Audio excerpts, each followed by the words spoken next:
ST, SC, BC కులాలకు సంబంధించింది. YS Rajasekhara Reddy హయాంలో పథకాలన్నీ వచ్చినాయి. తర్వాత వైఎస్ జగన్మోహన్ రెడ్డి వచ్చాడు.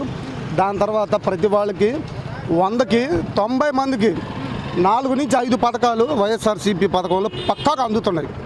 ఏంది టీడీపీ ప్రభుత్వం మోసం చేసింది జనాన్ని. ఏంది అతను దొంగ చంద్రబాబు నాయుడు.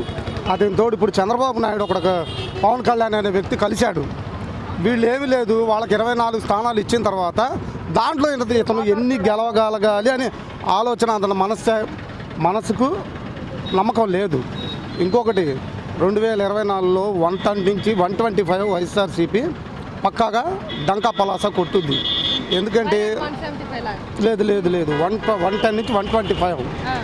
ఎందుకంటే చంద్రబాబు నాయుడు క్రిమినల్ మైండ్. అతను వ్యక్తిగతంగా మంచివాడు కాదు. నేను అతని మూలాన్ని నష్టపోయా. పార్కు టెక్స్టైల్స్ వస్తుందని సత్తనపల్లిలో చెప్పాడు.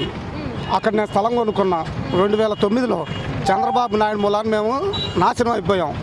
టెక్స్టైల్స్ పార్క్ వస్తుందని మోసం చేశాడు. అక్కడ స్థలాలు కొనుక్కున్నాం. అతను పక్కాగా గెలవడు. అతనికంటే చండాలంగా గెలవనోడు చంద్రబాబు పవన్ కళ్యాణ్. ఎందుకంటే అతను గెలవడు. అసలు ఆయనకు వచ్చే 24 సీట్లో కనీసం 4 గెలుస్తాడేమో. అది ఓకే, థ్యాంక్ యూ.